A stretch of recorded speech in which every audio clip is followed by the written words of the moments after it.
Te me presento rápido, yo soy Luis, yo trabajo en Dapta.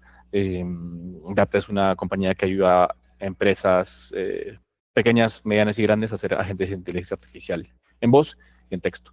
Y estoy liderando estos espacios que se llaman Productía, que básicamente es convocar a los más cracks de las mejores compañías de Latinoamérica para que nos cuenten cómo es su día a día en producto y construyendo agentes de inteligencia artificial o soluciones en general, ¿no? A veces no son solo agentes, sino son distintos tipos fuera de GenAI, igual, ¿no? Porque la mayoría está centrada en GenAI, pero hemos tenido personas que han compartido redes neuronales y inteligencia artificial aplicada en otro aspecto, no solo en GenAI. ¿Listo? Entonces, empecemos Perfecto. nomás. Si quieres, Ariel, te presentas y compras tu pantalla y nos cuentas, ¿no? ¿Qué hace Lead Sales? Un poco tu trayectoria. Gracias, Luis. Hola a todas y todos, un gusto estar acá. Soy Ariel, como decía Luis, Ariel Contreras. Actualmente estoy como Head of Product en Lead Sales. Lead Sales es un startup mexicano con base en la ciudad de Querétaro, fundada por David Villa y Roy, el gran Roy, que lo pueden ahí estar leyendo constantemente en LinkedIn. Bueno, ¿qué hace Lead Sales? Lead Sales es un CRM conversacional. Lo que estamos tratando de hacer básicamente es armar la plataforma del futuro sobre el comercio conversacional. Hemos pasado por un montón de situaciones muy como cómicas, no cómicas, tragicómicas, idas y vueltas, idas y venidas. Creo que es lo lógico y lo natural de una startup y sobre todo de un producto conversacional. Estamos justo en el centro de la erupción volcánica de los chatbots y todo aquello. Entonces hemos tenido un gran desafío, el cual hemos estado abordando desde finales del año pasado, pero por sobre todo desde enero de este año, en donde hemos estado aplicando todos nuestros conocimientos a transformar la cultura de la empresa. Y como resultado de eso, hemos logrado durante los 6 meses de este año un avance significativo en lo que tenemos como producto de inteligencia artificial integrado a la propuesta de valor. Porque Litzel hasta diciembre del año pasado tenía muy poquito, un par de features muy sencillos con inteligencia artificial y no había absolutamente nada, o sea, literal. Y lo que hemos hecho desde este año, desde enero en adelante, ha sido un vuelco total a eso. Ya ha estado muy divertido y con unos desafíos muy, muy locos por delante. Un poco de mi experiencia anterior. Yo soy de Chile, ya se habrán dado cuenta quizás por el acento, aunque lo neutralizo mucho. Hay mucha gente que me dice, oye, yo no sé de dónde eres. Y la verdad es que sí, soy de Chile, a veces hago ruido en chileno, pero la mayor parte del tiempo trato de hablar lo más tranqui posible porque sé que muchas veces el acento, cuando uno se encuentra con otro chileno, hablamos muy rápido y no nos entiende mucho. Previamente he estado desde hace rato ya en el mundo de startups, sobre todo de LATAM. Hace mucho tiempo que no trabajo para una empresa full chilena y por ahí también tuve pasos como Head of Product en Platzi, trabajando mucho con la gente ahí, un gran equipo. Después tuve también pasos por la industria fintech, con algunas fintech en México y en Argentina. Y ahora estoy acá desde hace ya un año, en conjunto con Roy, y hemos estado trabajando en lo que le acabo de decir. Así que hasta ahí un poquito mi experiencia y si quieren ahí me pueden contactar por LinkedIn, pues si les llama la atención algo de lo que les cuento, les digo, o de lo que estoy avanzando. Así que ahí si quieren nos conversamos por ese canal. Ahora, a lo que vinimos, ¿no? A ver, yo les quiero mostrar una sola cosa, que es como nuestro feature más importante actualmente, que es el denominado Leadbot o Lead Agent. El Lead Agent, que es nuestro agente, parte de toda la propuesta de valor que tiene Lead Sales, es lo último que hemos lanzado como gran feature, como casi que un producto, subproducto interno. Sin embargo, no es como lo único que hemos hecho. Y antes de mostrar, quería contarles esto. Como les decía recién, nosotros comenzamos primero haciendo un cambio cultural súper profundo en la empresa, y a día de hoy ya primero construimos muchos agentes internos, que nos empezaron a ahorrar mucho trabajo interno. Comenzamos haciendo, por ejemplo, hay mucho de nuestro equipo que hace el soporte, que hace como las reuniones técnicas al inicio. Nosotros atendemos principalmente SMBs, o sea, pymes y pequeños negocios, y esos pequeños negocios, como ustedes comprenderán, saben muy poco en general de lo que son las herramientas de inteligencia artificial. Entonces, no tienen mucho conocimiento sobre cómo hacer un buen prompting, cómo estructurar correctamente la información. Entonces, mucho de ese foco lo tuvimos que hacer nosotros manualmente al inicio, con muchas cosas, incluso los features chiquitos y lo que estamos haciendo ahora. Y hemos ido mejorando constantemente mucho de eso. Entonces la primera necesidad la tuvieron nuestros equipos. Empezamos a hacer agente para nuestro equipo interno, sobre todo en la parte técnica. ¿Cómo hacemos el traspaso de conocimiento desde lo que hacemos en tecnología, producto, ingeniería, para que estos equipos tengan la información de primera fuente sin depender de otra persona? Entonces empezamos a meter bots en Slack, que lo fuimos haciendo nosotros, y entonces la gente cuando tiene, nuestro equipo cuando tiene una reunión con un cliente va y le pregunta al bot, oye, ¿qué pasa si tal A, B, C o D? Y tiene las respuestas cuando no tienen la información a mano o es muy técnica. Y de esa manera hemos agilizado un montón esa parte del trabajo. Pero también la parte más lógica, lo que es más evidente, ¿no? Como hemos estado trabajando mucho en la parte interna, ha sido principalmente con otro agente. A esta altura tenemos un agente que es un orquestador de subagente, pero que ha estado haciendo toda la parte de ingeniería. Y en la parte de ingeniería comenzamos primero a trabajar normal, después a hacer mucho más código, después teníamos tanto código que no éramos capaces de revisar, hacer los code review de todos los pull requests que se hacían, así que comenzamos a automatizar mucho esa parte. Y a día de hoy ya tenemos agentes internos, este super agente que tenemos, puede hacer los code review, hace un súper buen trabajo ahí, lo hemos trabajado mucho con el harness, con todos los límites, dándole contexto de qué cosas son buenas, qué cosas son malas, cómo son el repositorio, los múltiples repositorios de todo lo que es la plataforma. Y una vez que tuvimos ya más o menos resuelta esa parte, comenzamos a mejorar entonces en lo que es los features. Y ahí viene todo ese preámbulo para mostrarles entonces lo que es el Lead Agent. Entonces voy a compartir acá un poquito y les voy a mostrar en un staging algo que voy a compartir la pantalla completa. Y ya deberían estar viendo todo. Entonces, a la derecha están viendo, lo voy a ampliar completo y voy a hacer un zoomcito. Aquí lo que están viendo es la plataforma de Elixir, ¿no? Entonces, esto es un sandbox que tenemos nosotros internamente, somos nosotros mismos hablándonos acá. Y lo que hemos estado haciendo generalmente es la plataforma, diseño, agregar un montón de features relacionados con WhatsApp, etc. Y acá nosotros actualmente tenemos la configuración del Lead Agent. El Lead Agent, como les decía, les permite a nuestros clientes atender el 100% de sus leads, de todos sus contactos, administrar y gestionar a los leads y pasarlos en etapa según su proceso comercial. Entiende el contexto de nuestros usuarios, de nuestros clientes, entiende el cómo hablan los vendedores humanos que son parte de los equipos de nuestros clientes, entiende, vamos generando una base de conocimiento, tenemos instrucciones, hay unos botoncitos que hacen las cosas mágicamente para que ellos simplemente le dicten por voz o le escriban algunas instrucciones.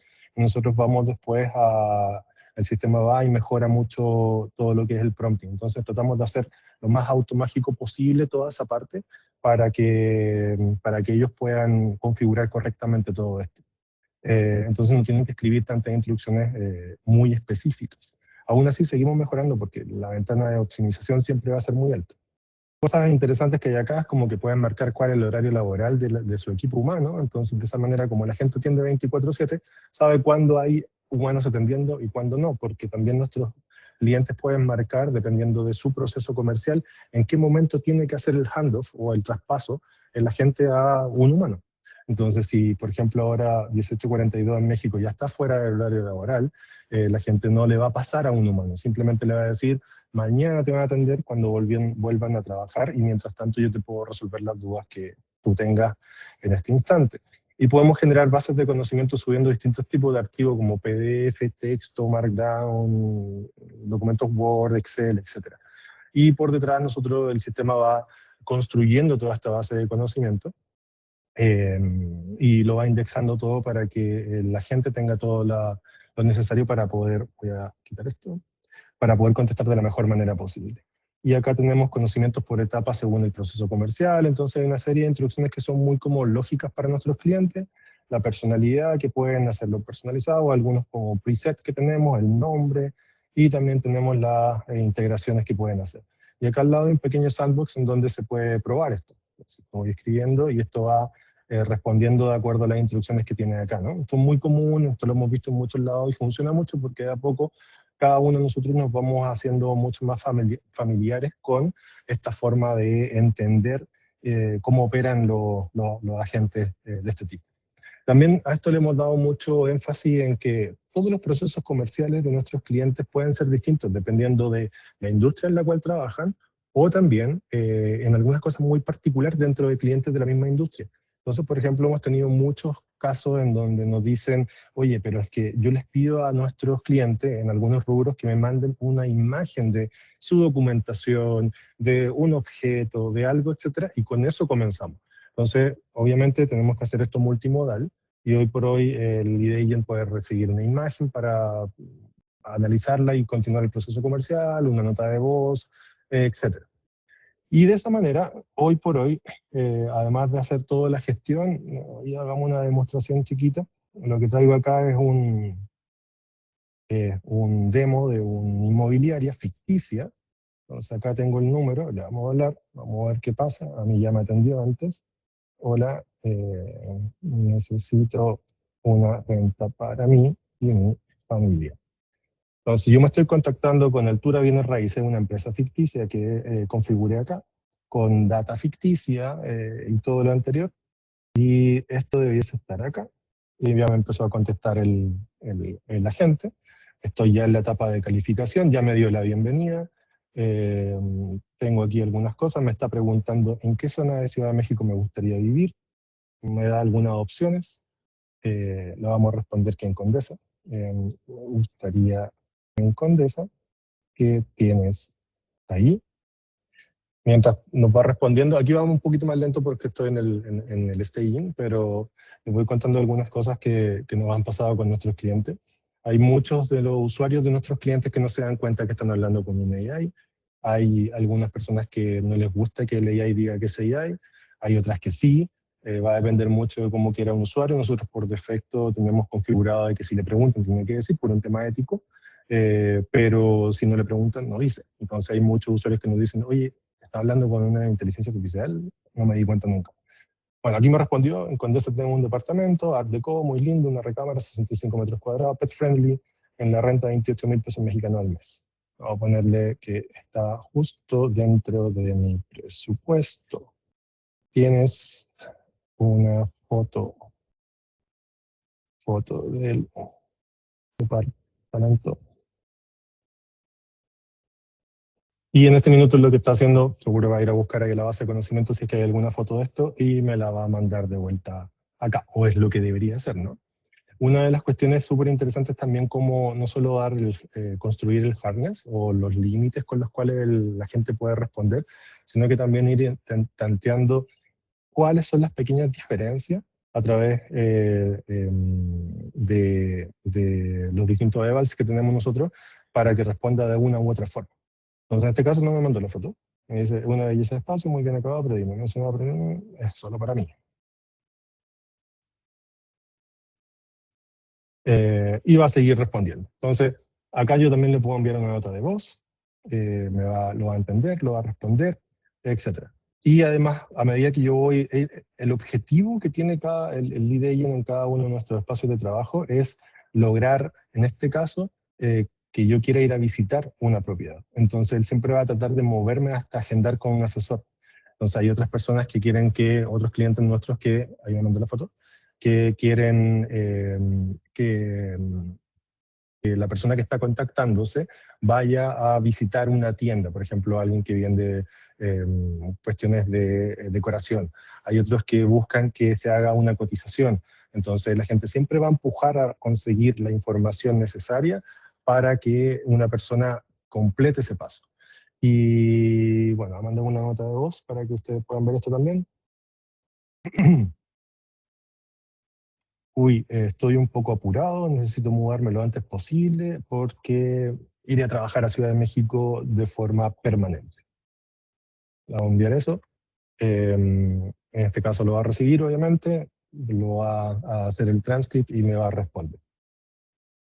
Entonces, lo que acá en este pequeño demo, para no alargarme tanto, lo que he mostrado es básicamente un agente multimodal que está dentro de una plataforma, un CRM conversacional, y en este caso lo que me está logrando es llevarme hacia la agenda con un asesor, y a nuestros clientes le ha ayudado muchísimo desde que lo lanzamos fines de abril, principios de mayo, y a día de hoy ya tenemos más del 50% de nuestros clientes usando el Lead Agent de forma constante. Hay algunos que les ha sido muy fácil configurarlo, hay otros que no les ha sido tan fácil configurarlo, y en base a esa experiencia hemos estado sacando un montón de feedback súper positivo con el cual hemos ido mejorando muchísimo la forma de configurar, de entender, de que el propio agente se autocorrija en algunas cosas, y así sucesivamente. Les cuento un caso chico para ir cerrando ya. Hay, como verán acá, les mostraba recién la forma de configurar, tiene distintos tabs. Y en algunos casos las personas comienzan a escribir muchas cosas o se meten distintas personas a configurar esto. Entonces hay una persona que por acá pone una instrucción y por acá en este otro lado pone una instrucción que no es tan sencilla o no es lo mismo y en media como contradice la anterior. Entonces nosotros ahora estábamos por lanzar en esta semana un pequeño loop que lo que hace es estar constantemente verificando que las instrucciones no sean contradictorias, y si lo son, está sugiriendo mejoras para que el usuario sea quien la apruebe o rechace. Nosotros no queremos hacer esto automáticamente, que el usuario diga, hey, pero ¿por qué? Si yo tengo que mejorar estas cosas, no pueden pasar por sobre mí en mi negocio. Tienen toda la razón, eso no puede ser, ténganlo siempre en mente. Por ahora tenemos que trabajar mucho con la confianza que tienen los usuarios sobre la inteligencia artificial, que haga lo que ellos necesitan para su negocio. Entonces nosotros estamos simplemente dándole las herramientas para que ellos la tengan fácil. Entonces lo que hace este nuevo mejora es, ok, mira, descubrí que hay ciertas instrucciones que se contradicen entre ellas, por lo tanto te sugiero que este ajuste, y si quieres lo hago yo, haz clic aquí para aceptar, haz clic aquí para rechazar, o lo quieres editar tú. Y de esa manera estamos mejorando mucho porque la gente en este minuto ya comienza a autoaprender también de no solo de las instrucciones, sino de cómo va contestando. Ah, y una cosa interesante, no sé si lo han visto por ahí de parte de Roy. Nosotros estamos con una idea de poder constantemente, por ejemplo acá, constantemente estar, pero este ya pasó a la etapa de acá, pudiendo darle instrucciones en todo momento. Entonces, esto de acá, nosotros podemos darle la opción a que las personas puedan guiar a la gente, cómo tiene que responder. Entonces, en este caso, podemos darle, aquí hay algunas sugerencias, pero básicamente es como vibe selling, le dice Roy, es un buen nombre. Y podemos darle instrucciones sobre la marcha a la gente para que vaya mejorando su conducta o sobre escribiendo ciertas instrucciones que parecen ser interesantes. Para los humanos que están supervisando cómo esto está funcionando. Otra de las cosas interesantes también es que la gente se contacta con nuestros clientes por WhatsApp. Entonces le dice, oye, no sé qué onda, pero no puedo responder esto, ¿qué le respondo? Y el agente humano le dice, oye, no, dile esto, o dale un 20% de descuento, y el agente sigue trabajando. Entonces hay una serie de cosas que estamos trabajando, tenemos una lista de un montón de features que queremos sacar lo antes posible, hay mucho de que la gente sea uno más del equipo, y para allá vamos avanzando para que podamos tener a la gente como uno más del equipo de nuestros clientes, que en todo momento pueda tener contacto con alguna de las personas tomadoras de decisión o vendedores, etc. Entonces eso es lo que andamos haciendo de cara a los usuarios, pero como les decía, tenemos un montón de agentes internos también y hemos transformado muchísimo cómo trabaja no solo la empresa, sino que también mucho el equipo de producto. Hasta ahí mi pequeño demo, Luis. Bueno, Ariel, muchas gracias. Muy chévere lo que están haciendo. Es bacano. Bueno, ahora pasemos a María, de una. Hola Luis, gracias, y Ariel, gracias por tu presentación. Buenas noches a todos. Me presento, mi nombre es María Osa. En este momento soy la directora de producto en Dropi. Les preparé una pequeña presentación de lo que vamos a hablar hoy. Y para eso me parece muy importante pues contarles un poco de Dropi.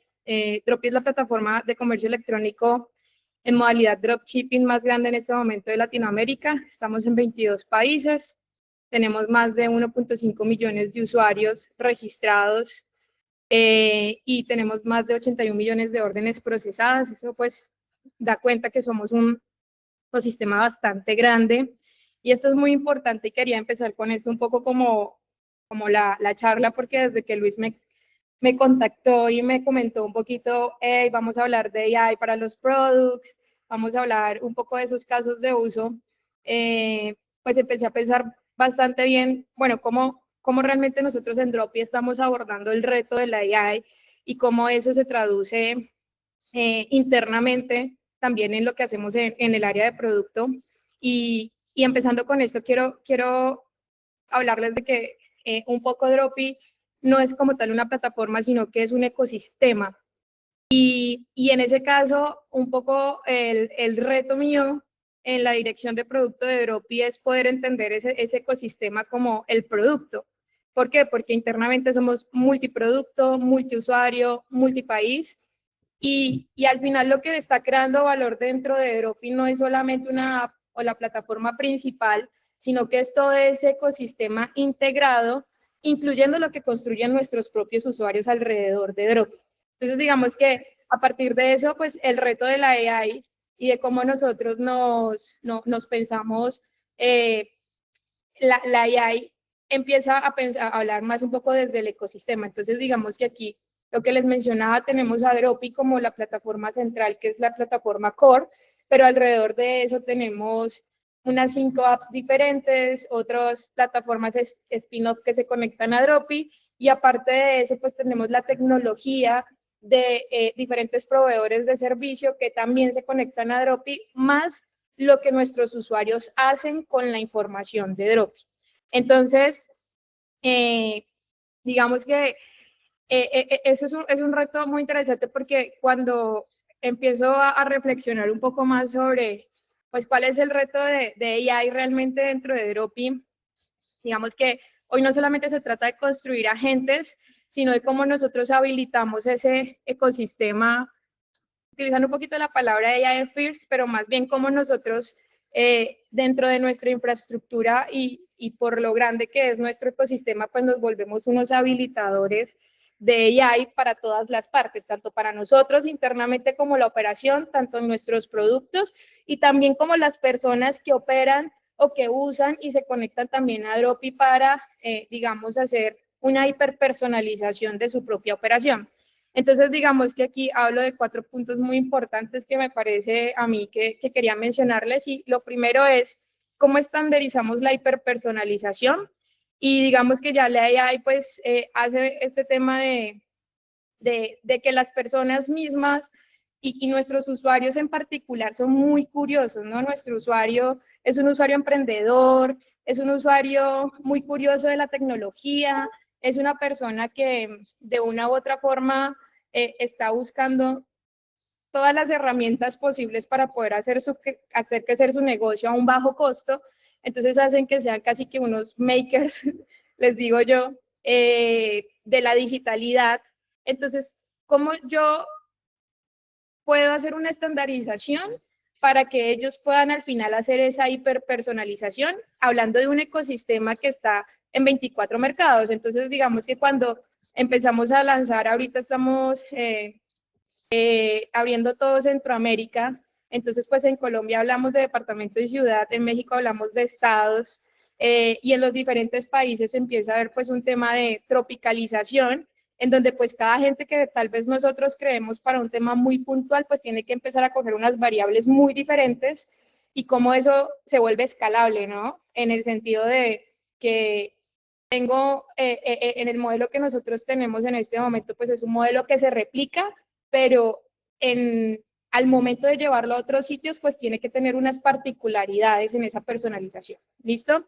En el punto número 2 hablamos de producto abierto, y es que en este momento, como lo que les decía de nuestros usuarios maker, pues la persona que desde su territorio pueda conectarse mejor y personalizar su operación a través de lo que nosotros ofrecemos en Dropi, pues es una persona que de una u otra forma puede empezar a tener un mayor éxito en lo que hace. Entonces, digamos que aquí, como nosotros también empezamos a crear productos abiertos que ayuden a las personas y les permiten que ellos mismos, sin esperar que Dropi, pues la velocidad a la que va la AI, la velocidad a la que van los usuarios, la velocidad a la que también va el mercado, creo que es tan grande que hemos también decidido nosotros, bueno, qué tan abiertos somos para que el mismo ecosistema que nosotros estamos creando sea el que empiece por sí mismo a hiperpersonalizar sus necesidades hasta que nosotros también logramos llegar o con infraestructura o con productos totalmente personalizados a esos diferentes casos de uso.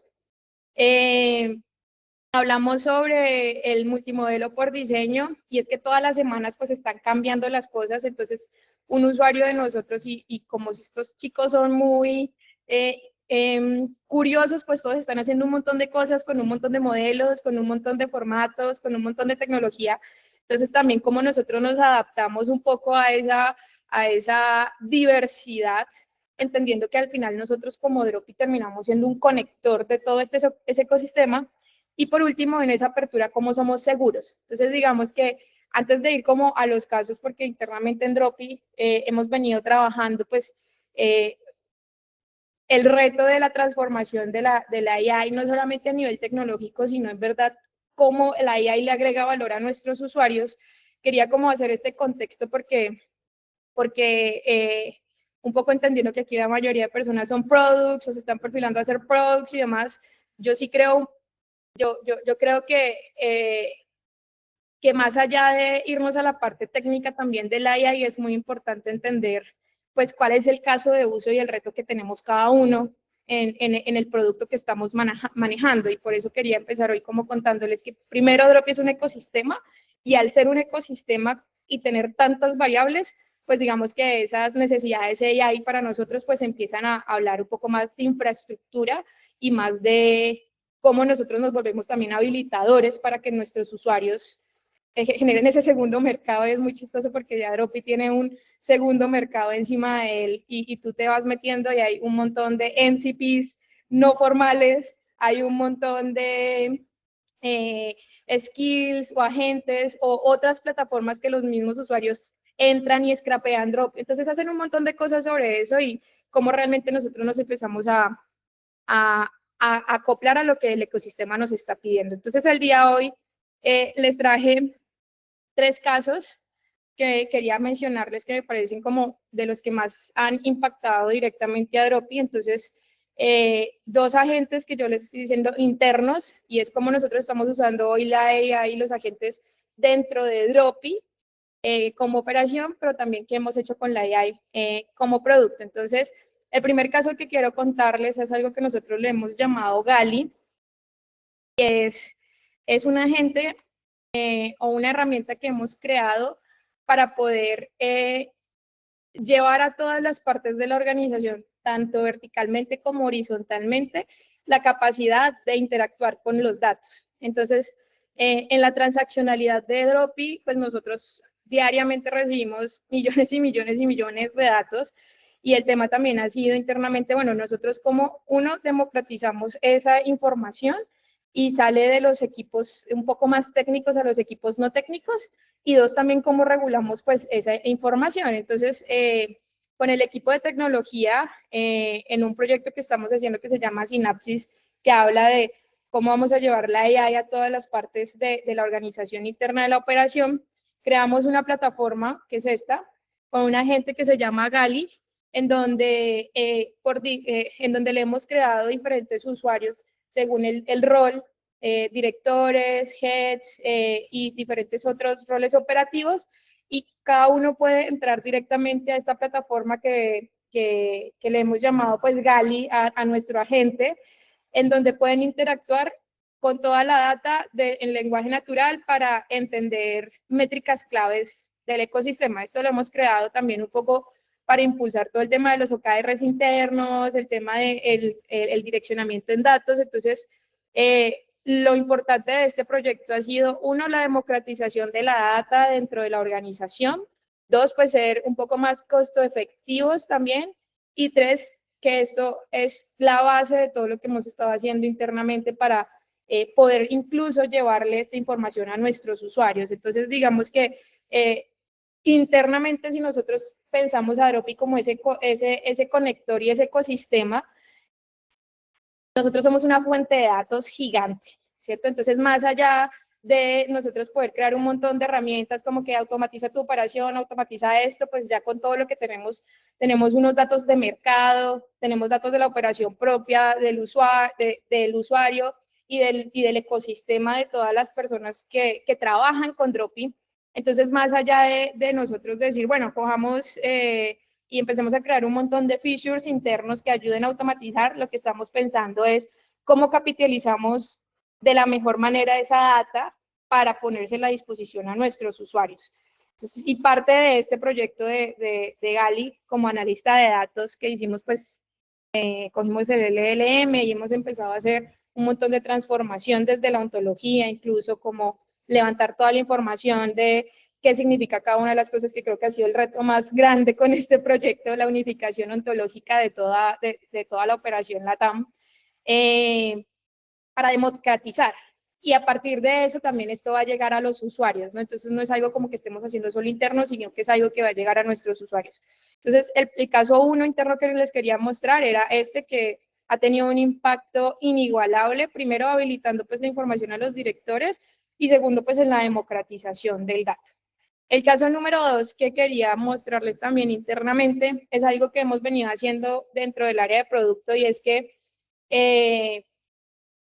cuando ya empieza, digamos, un poco con Cloud y con las diferentes plataformas a salir, que ya se podían hacer prototipos fácilmente, con Lovable, bueno, con todas estas herramientas que hacen que un poco el ejercicio de producto para poder hacer la visualización o los prototipos sea mucho más fácil. Yo sí empecé a decir, yo tenía internamente un equipo de UX UI, ¿cierto? Entonces unos 10 diseñadores UX UI y en ese proceso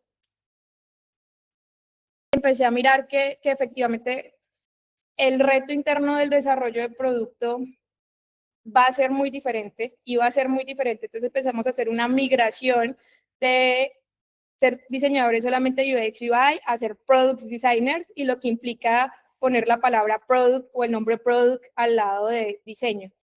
Y entonces empezamos a hacer un proyecto interno con el equipo de UX Engineering y digamos Design Ops, de cómo nosotros tenemos a nuestros product designers pensando en el diseño de producto, pero no tantas horas directamente en el Figma. Entonces desarrollamos una copia de Dropi, y esto ha sido una de las cosas más importantes que hemos hecho dentro del área de producto, porque hicimos una copia de Dropi completa, en donde una vez con las especificaciones, las tareas de Jira, y junto con el sistema de diseño que con el equipo de Front logramos hacer, digamos, un equipo muy chévere para montar todo esto, y a través de Cloud Code y diferentes agentes nos conectamos con los NCP y hacemos un prototipo completamente de las ideas que tenemos. Entonces ya antes un diseñador se demoraba un montón de horas en entregar un proyecto, ahorita en 2-4 horas tenemos unos prototipos que fácilmente estamos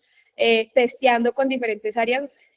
Recuerden que Dropi pues está en 22 países, entonces algo que vamos a hacer, una necesidad que nace de Colombia probablemente está en los otros 22 países, entonces nos toca de una u otra forma empezar a hacer una recolección de la información para entender desde los 22 países cómo hacemos esa estandarización. Entonces, este prototipo ha sido muy chévere porque ahorita lo que estamos haciendo incluso con el equipo de Front es que tenemos un ambiente en donde están todos los prototipos que usamos en el día a día, pero una vez ya se define la funcionalidad final, digamos, se hace ya pues la parte final, se refina, y luego lo subimos a un segundo repositorio que hacemos ya ahí despliegue en depth, donde los desarrolladores ya empiezan a pegar los endpoints. Entonces, digamos que todo este proyecto del Rapid Prototype, cuando decimos hicimos una copia de Dropi, es literalmente hicimos una copia de Dropi con el modelo de front, y todo lo que sale de una vez casi que organizado a nivel front, y ya estamos en una fase final unificando casi procesos con el equipo de front. Entonces esto está muy, muy chévere y muy interesante. Ya hemos tenido de esto pues un impacto muy grande, no solamente desde el área de producto, sino desde el área de tecnología. Y cosas interesantes yo les quiero mostrar aquí es que antes, por ejemplo, bueno, no sé si les ha pasado, les pasaba que uno va a hacer la entrega o va a hacer el handoff al equipo de tecnología, entonces hay un montón de flujos, hay un montón de cosas. Lo que hemos hecho con esto es crear, digamos, unos controles para que todos los casos de uso se estén aquí internamente, de una vez estén todas las microinteracciones, Entonces, al momento de yo explicarle, bueno, aquí están todos los diferentes prototipos, al momento de yo ya sentarme a hablar con un usuario, al momento de yo sentarme a explicarle también al equipo de tecnología, al momento pues, de mi equipo de producto poder sentarse con los diferentes actores, pues es mucho más fácil ver esto. Y era algo que antes se demoraban un montón de horas. ¿Listo? Ese es el otro caso que quería contarles. Y por último, quería hablarles de este tema y ahorita, digamos, Ariel estaba contando un poco lo que hace Lead Sales. Nosotros dentro de Dropi, lo que hacemos, y un poco para también que tengan contexto en Dropi, internamente hay 10 células de trabajo, cada una tiene una dupla de un PM y un Product Designer. Entonces, cada célula casi que está trabajando en un segmento del negocio o en una línea estratégica que queremos impulsar, y cada una de estas células internamente tiene desarrolladores, personas de otras áreas y de otros equipos. Y esto es porque parte de ese entendimiento de Dropi como ecosistema está en cómo nosotros llevamos herramientas a cada una de las necesidades de nuestro usuario que termina siendo un e-commerce. Entonces hay necesidades de marketing, hay necesidades de postventa, están las necesidades logísticas, bueno, tenemos un montón de necesidades. Dentro de esas necesidades, específicamente en el tema de las ventas, pues nuestros usuarios en su mayoría hacían ventas a través de landing. En el descubrimiento, pues nos dimos cuenta que había muchos usuarios que estaban utilizando también WhatsApp para cerrar sus ventas, pero no tenían, digamos, herramientas que les permitieran a ellos eficientar mucho más el proceso, porque al final nosotros lo que buscamos en Dropi es que el usuario que esté con nosotros o la persona que usa Dropi gane, ¿sí? Tenga una transformación de vida. Entonces hay un propósito interno muy, muy bonito que mueve toda la empresa. Entonces, a partir de eso, pues nosotros internamente hemos ido creando features en una versión básica, muy buena y usable, que sea gratis para los usuarios. Entonces, ustedes entran hoy a Dropi, Dropi es un poquito de todo. Y a partir de eso, pues se han ido creando algunas líneas de negocio en donde se empieza a desarrollar todo el resto del producto. Entonces, dentro de eso tenemos el agente de ventas por WhatsApp en un producto que se llama Chatea.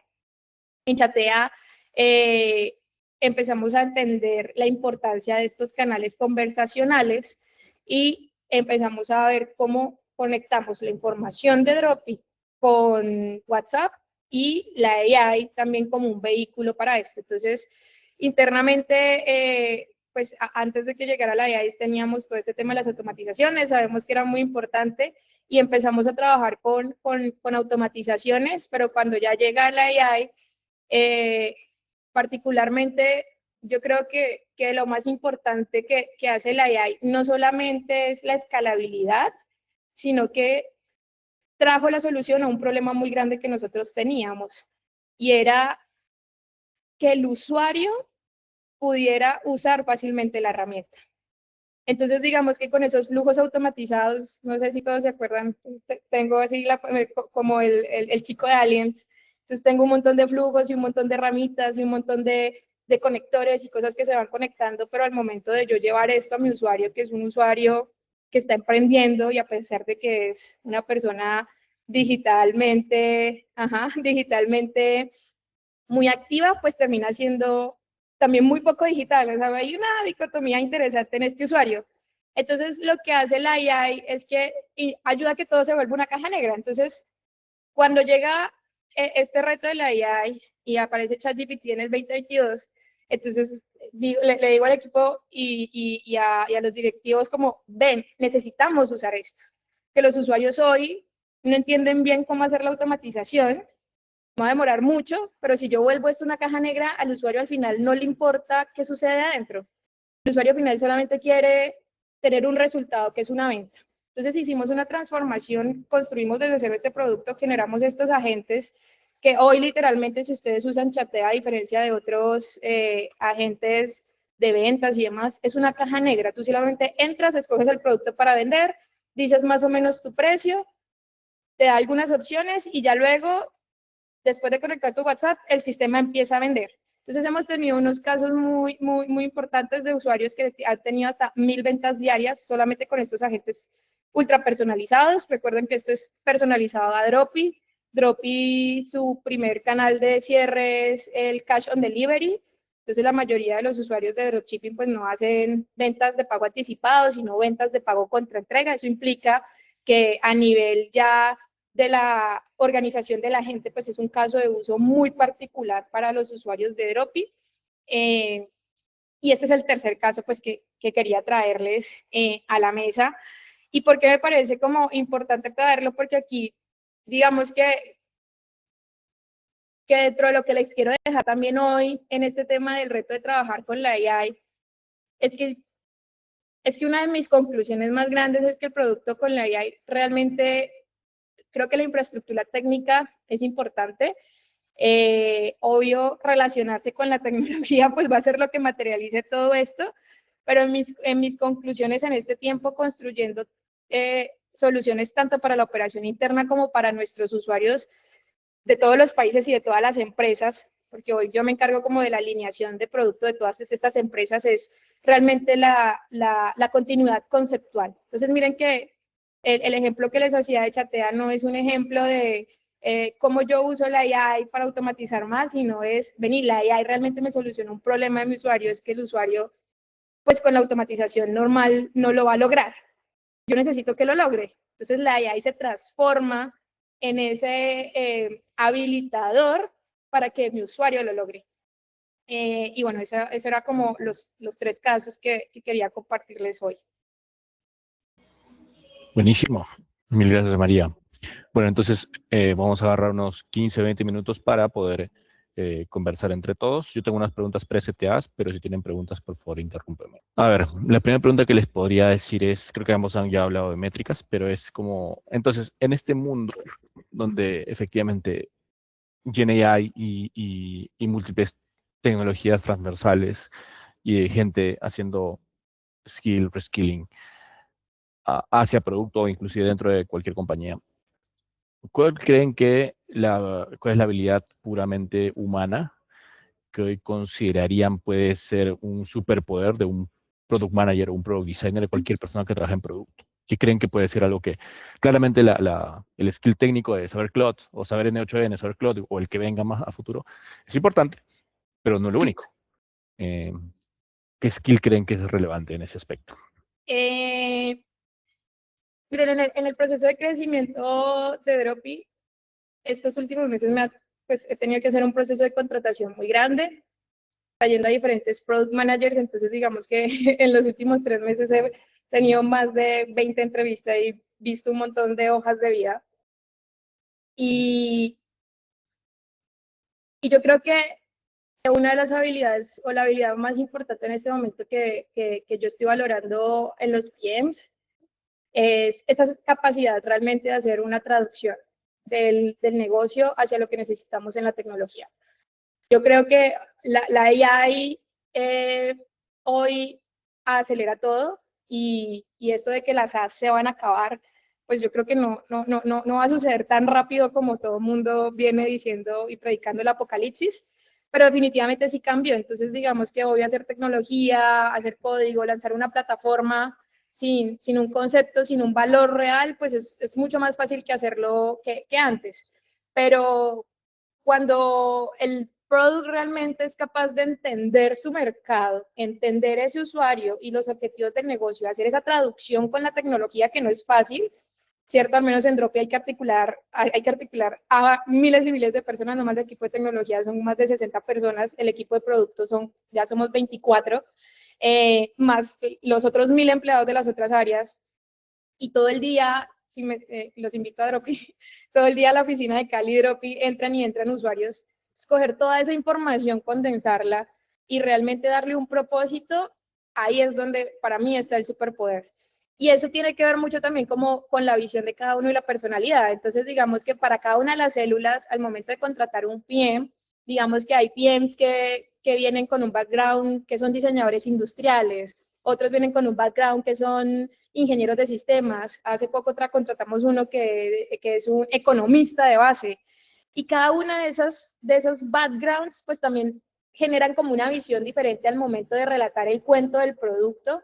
Y creo que ahí es donde empieza a ser y a valer mucho más ese superpoder, porque empiezan a haber unos lentes diferentes con los que tú empiezas a analizar ese problema y ya luego cómo ese problema pues se lleva a la tecnología, creo que ya son temas un poco más técnicos, pero tener el lente correcto y afinarlo, creo que ahí empieza a ser como el toquecito ganador. Bueno, dale, Ariel.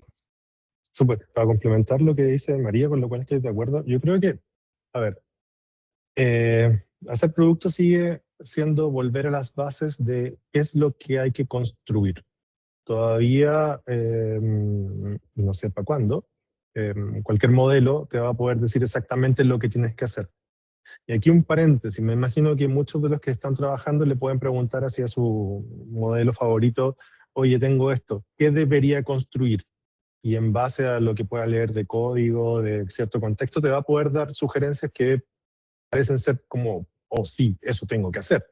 Pero ahí es donde viene la parte más importante para mí, que la primera lo puedo poner como en principios fundamentales de lo que es hacer producto, y es, primero es saber qué es lo deseable por nuestro consumidor, por nuestro usuario.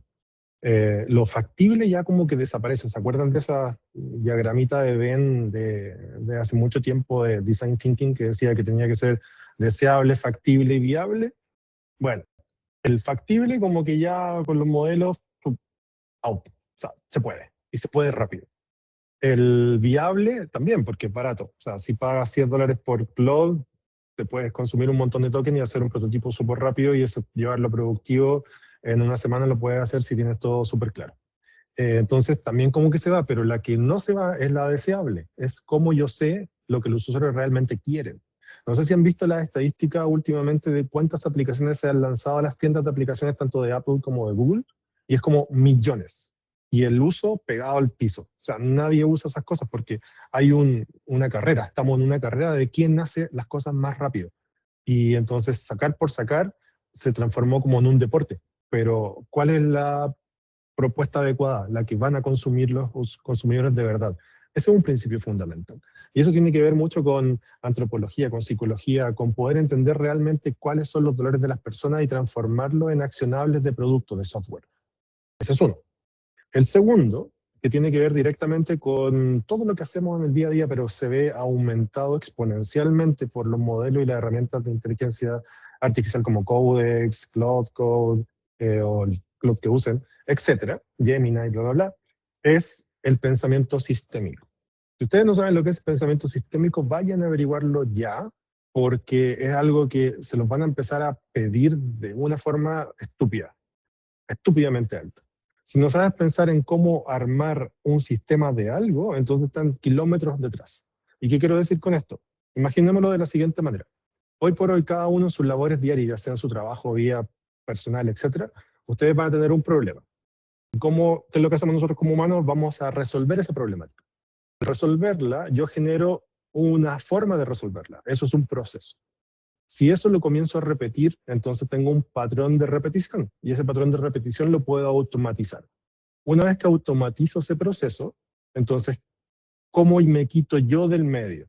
Cuando logro pensar una forma en donde yo me quito del medio, entonces comienzo ya a pensar en un sistema que se autosustente.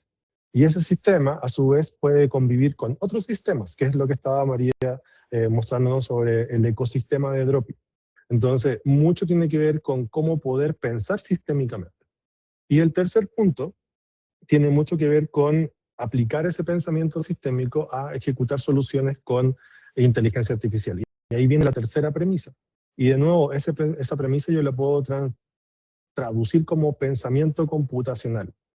Hay un libro súper bueno de eso, que explica cómo podemos cambiar nuestro pensamiento hacia el pensamiento de software, cómo hacer que las cosas escalen. Y entonces, teniendo esos tres pilares, yo creo que hoy ustedes pueden estar bastante preparados como para los desafíos que se vienen para producto. Porque yo no sé si Product Manager van a seguir existiendo en 2 o 3 meses más con esa misma etiqueta, ¿no?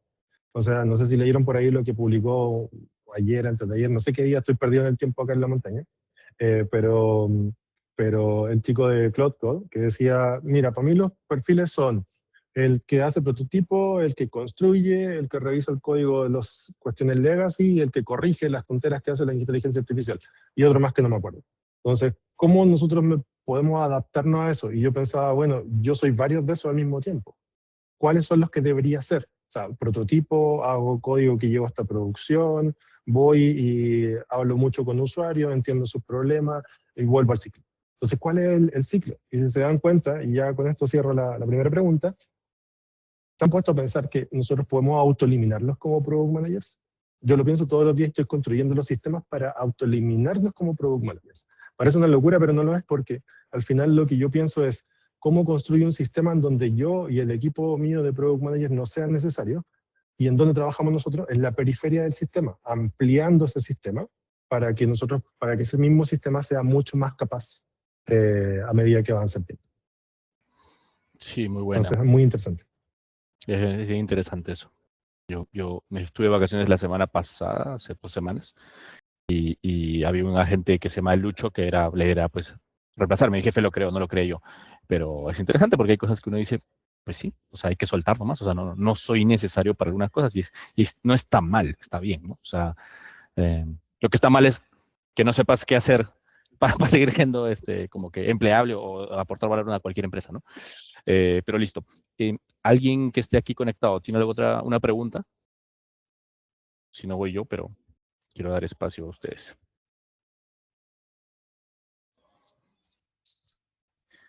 Si es que no, entonces yo sigo. Sí, solo una pequeña. Dale, Lucía primero y después Felipe.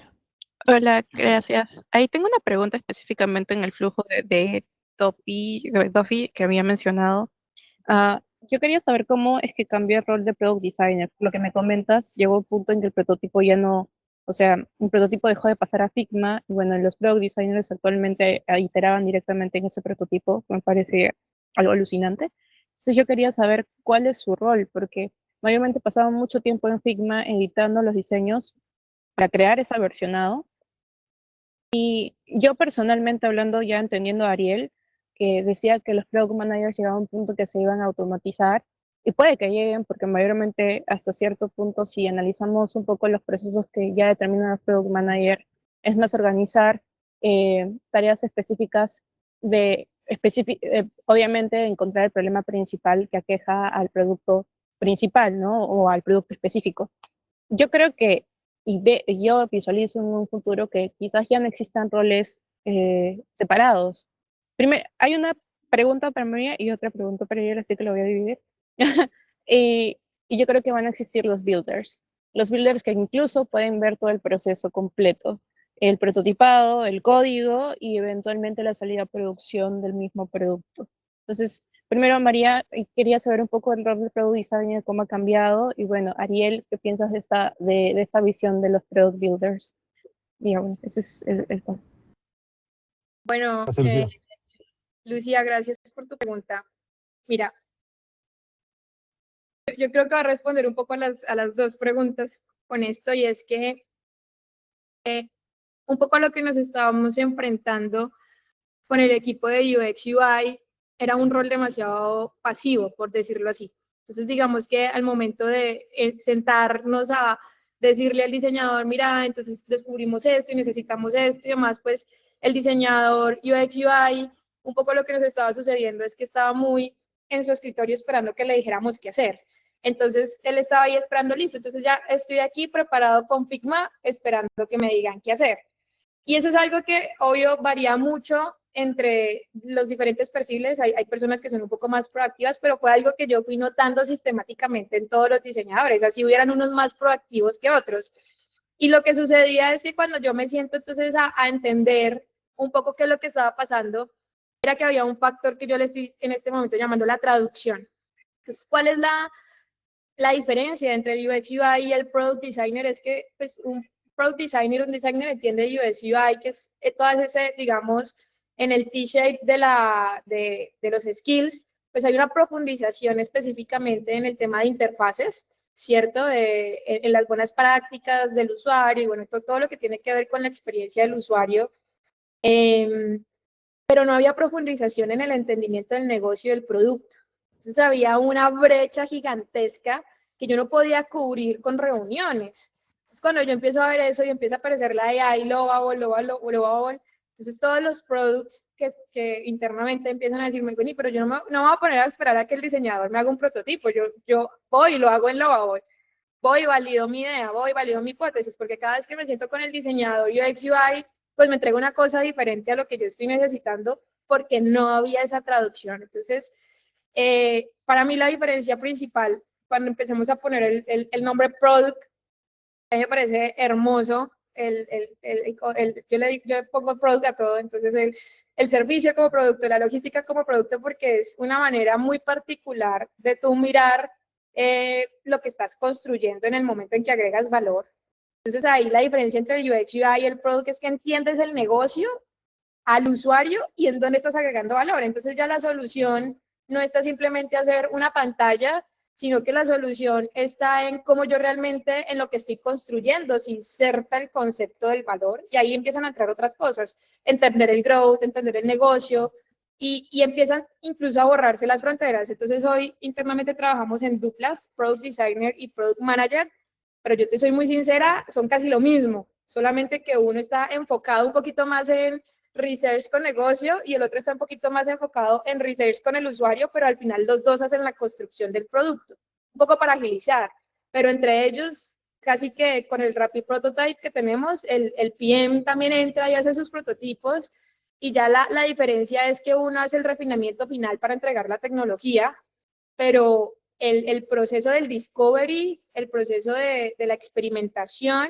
y el proceso de hacer la conceptualización de la propuesta de valor, pues ya queda en mano del product, independiente de si es manager o designer. Entonces, esa es un poco como esa, digamos, transición que hemos hecho y hacer ese reskilling en los diseñadores ha sido muy difícil. O sea, me tocó contratar a una persona que trabajaba en Rappi, una chica super crack, que hablábamos de eso, cómo se crea el lente de la traducción para que lo que estamos haciendo pues en verdad tenga un impacto y nos ahorremos 1000 horas intentando explicarle al diseñador cuál es el valor que tenemos que entregar. Súper. A ver, builders. Sí, yo creo que de alguna manera va todo avanzando hacia allá. Lo que dice María es completamente cierto. Yo tengo el mismo problema. A diferencia de María, parece que mi equipo es mucho más chiquito porque nosotros en productos somos 6. Y hacemos de todo. Y está hecho así a propósito. De hecho, una historia que tengo para compartirles, que a principio de año, cuando estábamos iniciando con todo este tema de transformarnos en cómo trabajábamos, hicimos muchas reestructuraciones de forma de trabajo, etc. Y yo me acuerdo que en 3 días me armé el sistema de diseño en código, distribuible por NPM. Y en 3 días porque tenía reunión entre medio, si no me hubiese demorado 4 horas. Entonces traspasé todos los componentes bajo el concepto de Atomic Design y listo, quedó disponible como un repositorio interno y con eso mi intención era habilitar a cualquier persona que tuviese una idea dentro de la empresa a poder construir primero un prototipo y luego poder empujar código a producción. Eso no lo hemos hecho porque en realidad tirar código a producción es un poco más complejo, sobre todo porque te puedes botar la plataforma, ya nos pasó haciendo un montón de cosas, normal. Entonces, lo que sí habilitamos es que cualquier persona que quiera hacer un prototipo tiene que, primero, y hemos iterado mucho eso, inyectar data, el problema, decir más o menos dónde está la data que sustenta la problemática, y digo en serio, más o menos, porque una de las cosas que nosotros hicimos mucho fue, y que creo que es como una de las cuestiones más importantes que hemos hecho internamente, es que construimos como el cerebro corporativo. Entonces tenemos un sistemita que tiene toda la información en tiempo real de negocio, dolores de usuario, Google Analytics, Mixpanel, PostHub, consumo de tokens, en fin, lo que se le ocurra está metido. Y está procesado bajo un framework antiquísimo de gestión de conocimiento. Entonces, cuando alguien tiene una idea, dice, oye, creo que hay un problema aquí y creo que la data está sustentada por ABC, y puedes encontrar la data porque tuve una reunión y tengo un transcript en SAMU o porque lo vi caerse aquí y allá. Entonces lo que hacen los agentes es ir a buscar esa data, construyen el sustento, se lo presentan a la persona que está solicitando algo, la persona valida y dice, ok, constrúyelo, pum, y sale algo. Que salga algo ya es algo muy positivo, porque cualquier persona puede hacer algo. Y como sigue los patrones del design system, entonces todo se ve relativamente bien. Ahora, ¿dónde entran entonces los product designers complementando eso? En efectivamente dos cosas a mi parecer. Uno es encuadrar correctamente los dolores de los usuarios a través de los aún procesos tradicionales de discovery, que se ven mucho más acelerados porque los datos están ahí, podemos cotejarlo mucho más rápido, podemos contrastarlo, pero igual te toca ir a entrevistar a un cliente. ¿Cuál es la gran diferencia? Y que no puede fallar. Es como, permiso, voy a grabar la reunión, pum, transcript, porque no solo mis notas, sino que el transcript de la reunión es lo que le pasamos como contexto después a los sistemas. Y lo segundo es que los flujos sean los más apropiados para el segmento al cual estamos solucionando un problema. Porque muchas veces hay que entender también aquí una parte técnica que la vinculo con la respuesta que daba anterior. Una de las cosas que ustedes tienen que saber muy bien también es entender cómo funciona un modelo de inteligencia artificial, el famoso LLM. Hay una etapa de preentrenamiento, hay una etapa de postentrenamiento y así sin fin. Muchas otras etapas posteriores, el fine tuning, que diablo un MCP, cómo lo conecto, cuándo lo conecto, etc. Y hay que entender que en el pre-training de los modelos, ellos tienen un montón de conocimiento que es genérico. Y ese conocimiento genérico lo aplican en cada una de las soluciones cuando alguien le pide algo.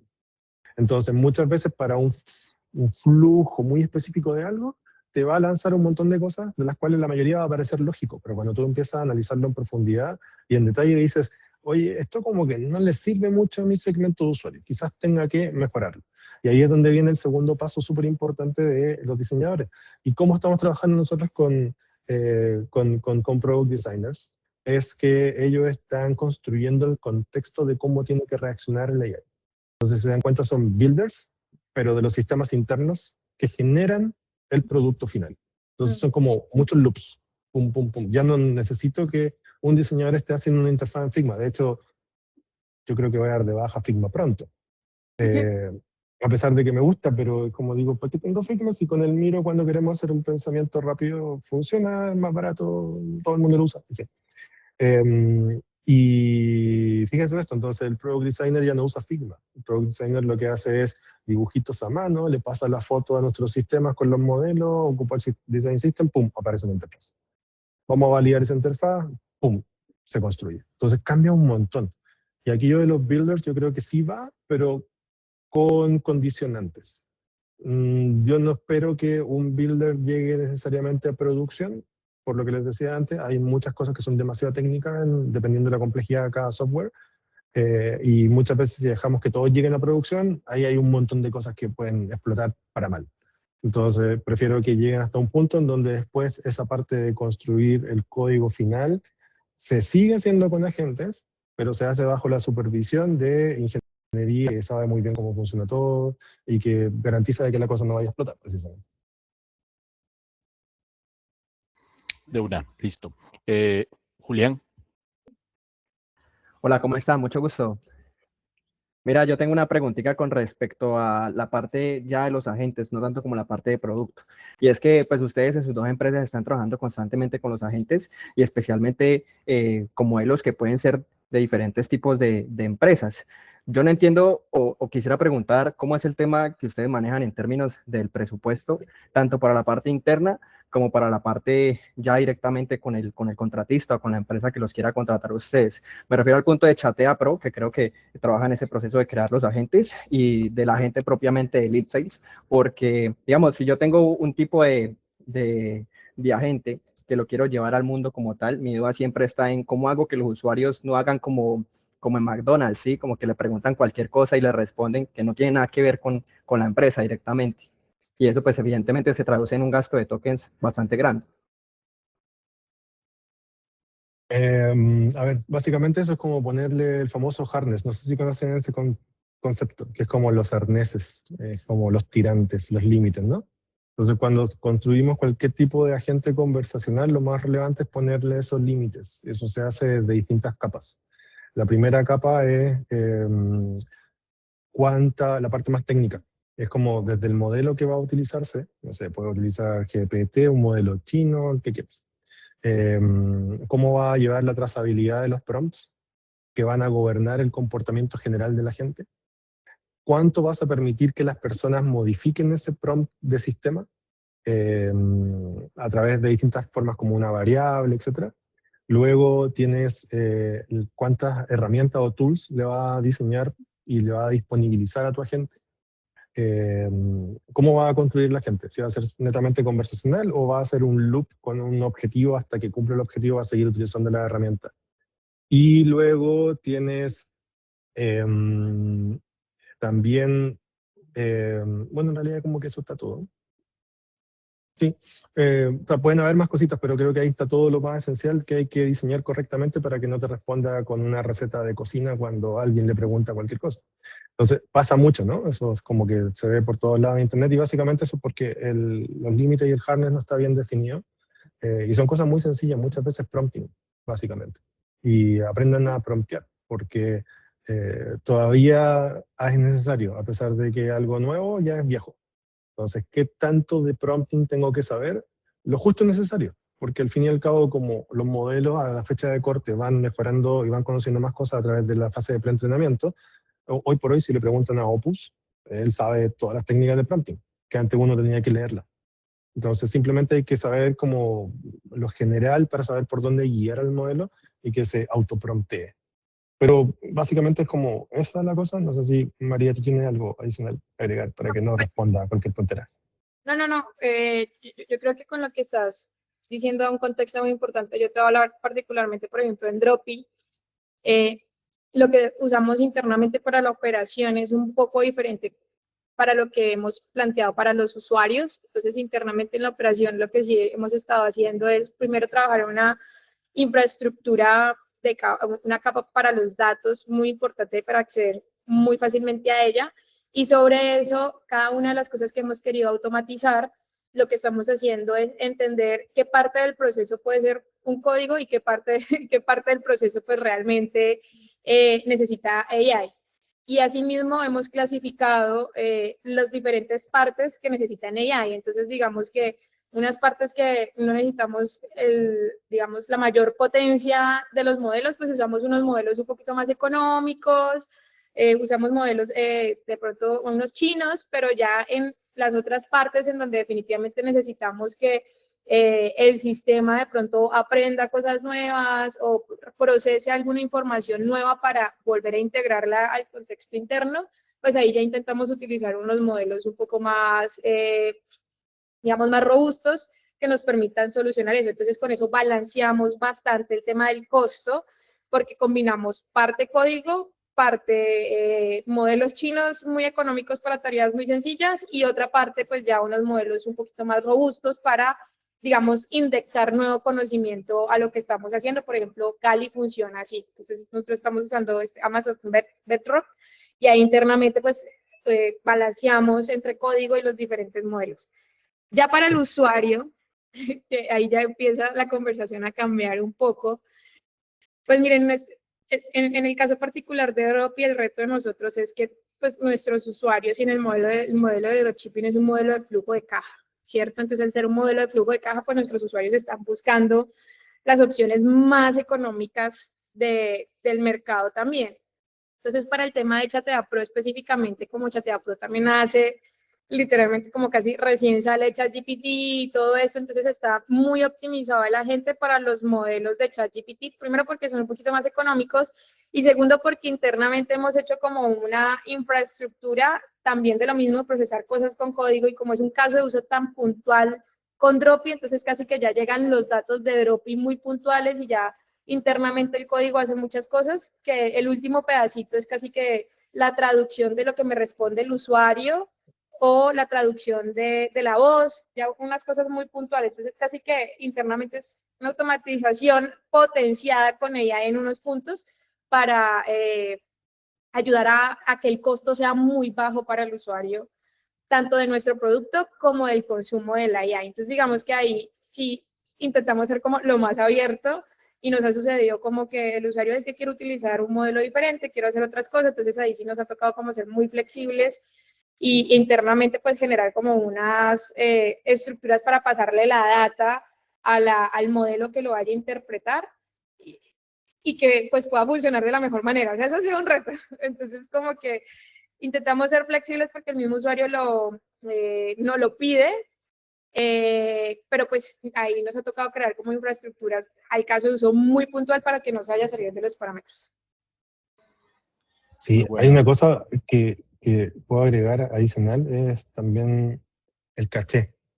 Dependiendo de los modelos que usen, mientras más lo configuren para administrar correctamente el caché, los costos bajan muchísimo. Así que también pueden ir por esa línea de investigación para que aprendan a hacer eso. Listo.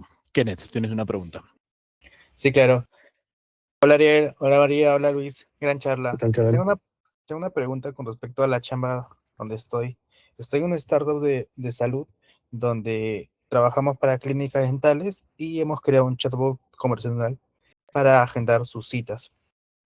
Y pues tenemos un cuello de botella, todo un problema bien complejo con la parte de el onboarding, de poder implementar toda su gran diversidad de reglas de negocio y dejarlo listo solamente para que opere y agende. Entonces, tengo dos problemas. Primero, ¿cómo logramos complementar la gran diversidad de reglas de negocio de cada estas empresas en la etapa de implementación? Y la segunda pregunta es, ¿cómo logran que los clientes no agreguen reglas de negocio o cosas o reglas o lógicas en el prompt que generen inconsistencias con el prompt técnico interno? La segunda es imposible, olvídalo.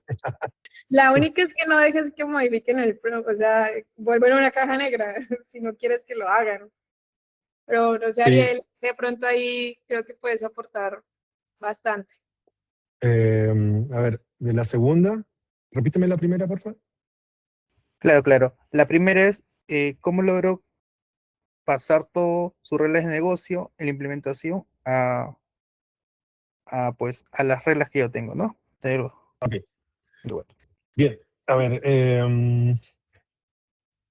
son dos de las cosas más complejas, porque una cosa es que tú lo que tienes en tu cabeza lo pongas como reglas y contexto para que una gente actúe, y va a ser como relativamente fácil, pero cuando se lo abre al mundo, todo explota. Y explota porque nosotros como seres humanos se nos ocurre poner cosas, entonces tus mejores testers van a ser siempre los clientes, ¿cierto? A ver, la segunda que decía, ¿cómo evito que le metan instrucciones que puedan romper el system prompt? Es imposible. ¿Por qué es imposible? Porque los usuarios siempre van a buscar hackear la situación. Entonces, a nosotros nos pasó muchas veces cuando estábamos en la etapa de pruebas, como, a ver, prueba esto. Ay, ¿por qué le puso eso si va en... Y sí, no había forma de evitarlo. Entonces, hay que pensar como en planes de mitigación. ¿Cómo hago que los usuarios, a pesar de que le pongan cosas incoherentes, el bot siga funcionando correctamente? O sea, para ellos tiene que ser mágico. Y eso es producto. ¿Cómo hago yo un buen producto que el usuario diga, oh, me leyó la mente? Entonces ahí es donde empieza a volar la creatividad, no solo del producto como del product manager y el product designer, sino que metan a los ingenieros que tienen ideas muy locas y muy buenas para resolver problemas técnicos. Y también metan a todo el resto de gente, o sea, los que a veces, incluso más que nosotros en producto, la gente que hace atención al cliente están todo el día atendiendo gente. Entonces saben un montonazo. Ellos son como tu brazo derecho de feedback y de todo. Entonces, ¿qué cosa hemos hecho nosotros? Los que les mencionaba hace un rato, por ejemplo, de que la gente autoaprenda de sus propias instrucciones y detecte cuando hayan contradicciones o instrucciones que vayan violando ciertos principios que pueden existir en el system prompt. Y eso, de cierta manera, esta es mi perspectiva, ustedes pueden hacerlo como quieran, ¿eh? Pero yo prefiero mostrárselo abiertamente y de forma transparente al usuario y decirle, oye, mira, aquí dices A y aquí dices B. ¿Qué quieres hacer? Podemos fusionarlo, te presento una alternativa A, B o C, pero tú, usuario, decide. Entonces, lo que hace la gente simplemente es marcar dónde están las contradicciones para que ellos decidan. Y sobre la primera de cómo pasar contexto de negocio, eso se puede hacer principalmente como texto. No sé cómo estará hecho como toda tu parte más técnica, pero entiendo que lo estás haciendo de forma interna, ¿no? Entonces, creo que ahí toca de nuevo ir a hablar con todas las personas que hacen parte del proceso de la empresa, ¿no?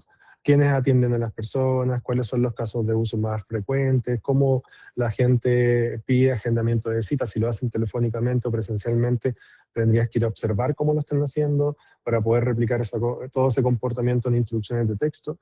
Recuerda que tenemos herramientas, puedes grabar audio, después ese audio hacerle un transcript, pasarlo a texto, pasárselo al modelo, etc. Pero en el caso nuestro de que tenemos miles de pymes haciendo eso y de medianos negocios, simplemente le decimos súbete un PDF, un Excel, un Word, pega texto aquí, etc. Y por detrás somos nosotros quienes estamos extrayendo esa información, ordenando la información y disponibilizándole la información para que la gente la pueda utilizar correctamente y así la gente responde correctamente. Pero si quieres, hay como temas mucho más específicos y técnicos, lo podemos hacer, no hay problema, y no sé, contáctame por LinkedIn y conversamos. De una. Vamos con estas 3 últimas preguntas porque igual no nos da el tiempo para más. Johnny Gómez, dale. Bueno, regálenme unos segundos porque yo resolví un problema hace 2 años. Yo trabajé para un cliente que tenía más o menos 4 millones de clientes, pero eran con un nivel de analfabetismo muy bajo. Entonces escribían yo querer, no sé qué querer y cuándo lo quiero querer, ¿cierto? Algo así. Entonces se hizo un sistema, ni siquiera estaban utilizando GenAI, donde en la medida que entendía el cliente iba creando un diccionario. Entonces cuando el cliente llamaba y escribía mal, iba al diccionario, y lo que quiere decir es esto, y le devolvía la respuesta. Entonces digamos que era como un sistema creador de hecho era como si hubiese un semidioma, entonces primero lo entendía y luego creaba el traductor interno. Esa era básicamente como una forma de resolver cuando el cliente se comunica de manera compleja. ¿Listo? Ahí les dejo eso. Entonces tenía ya la pregunta para todos y es, al final en este mundo digamos, de la idea a producto, hay 2 cosas que ocurren. Una es el hacer, se reduce el tiempo tendiente a cero, ¿cierto? Pero el conceptualizar y pensar se expande, ¿cierto? Entonces, la pregunta para ambos es, ¿qué cosas ustedes si han literalmente tendido a cero, que ya lo vimos con el Figma y demás, qué cosas realmente van a tender a cero y qué cosas se están expandiendo en su trabajo o en su día a día o en sus equipos? Y yo lo hablo es como saber pensar o saber estirar bien la cauchera para apuntar bien. Cierro la pregunta.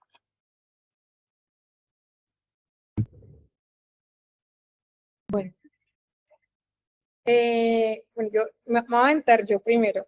Entonces, yo creo que la mayoría de los aspectos operativos que hoy le consumen a los diferentes equipos, para mí eso va a tender a cero.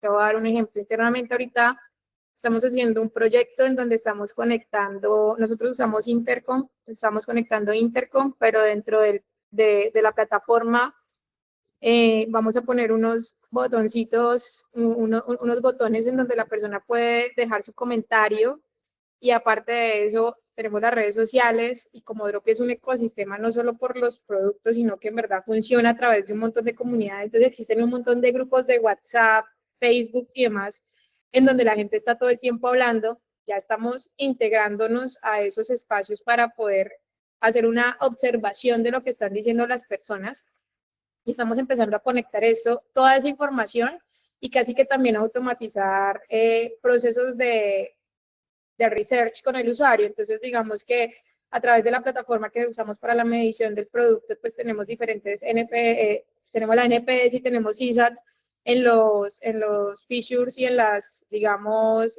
funcionalidades más usadas, midiendo también lo que están diciendo los usuarios y con eso estamos haciendo unas segmentaciones para que también la AI nos ayude a hacer a través de WhatsApp o a través de llamadas, recopilación de información.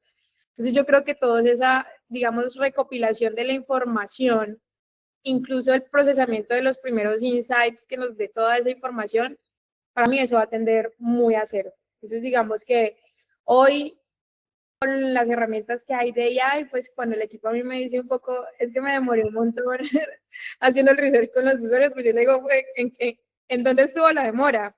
¿Cierto? Yo creo que eso va a tender a cero.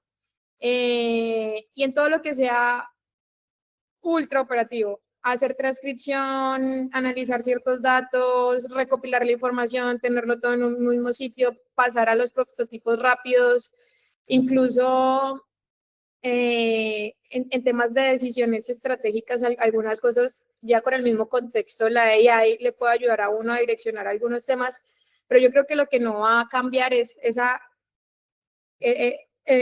a ver, lo que no va a tender a ser, y de hecho creo que se va a ampliar un poquito más, es la capacidad de poder entender esos insights y ver si realmente tienen una relevancia o no. Entonces, digamos que antes, digamos, al equipo, casi que uno estaba como en el backlog eterno y saque proyectos. Ahora lo que estamos buscando es tener un repositorio de ideas y insights gigantesco, que a veces les estamos diciendo como el problem roadmap. Entonces hay tantas cosas que podemos empezar nosotros a sacar y cómo yo empiezo a clasificarlo. Entonces la misma AI me ayuda a decir, oiga, esto es lo más mencionado, pero de ahí a, por ejemplo, tener algunas llamadas con usuarios donde no se pierda esa perspectiva humana de verle la cara, mirar su emoción y hablar, dialogar con él y poder empezar a clasificar todos esos insights y incluso hacer las experimentaciones. Yo creo que ahí es donde va a empezar a ampliarse más, porque ideas hay un montón. ¿Sí? O sea, en Dropi, ya internamente todo Dropi es súper innovador. Entonces uno va al área comercial y ya tienen 20 plataformas creadas, 20 soluciones a los usuarios, hay un montón de subproductos. Entonces todo, digamos que hay un montón de ideas, pero cuando ya uno empieza a tamizarlas y a decir en dónde está el verdadero valor, pues el 99% de estos temas empiezan como a morir. Y ese 1%, ahí es donde creo que empieza a expandirse más el trabajo, es encontrar ese 1% que en verdad va a ser el cambio sustancial, porque ya el reto no es materializar, ya el reto no es juntar la información, sino que ya el reto es pues, realmente definir qué es lo que nos va a agregar mayor valor. Gracias, María. A ver, de mi parte creo que, así como muy estrictamente de productos, lo que se va número uno son los PRDs. Así como que ya no sirve. Porque fueron construidos para otra época, en donde teníamos que traspasarle lo más claramente posible al equipo de ingeniería cuáles eran los requerimientos de lo que se quería construir. Esa era una época de la prehistoria, ¿no? Entonces nosotros decíamos y pasábamos ahí una Ave María, decir, toma, ahí está mi PRD, este es mi trabajo, ojalá que salga bonito y que no, y ya no. Entonces, porque literalmente hay que ahora, yo mismo le paso el prototipo a ingeniería simplemente lo lleva a producción, ¿no?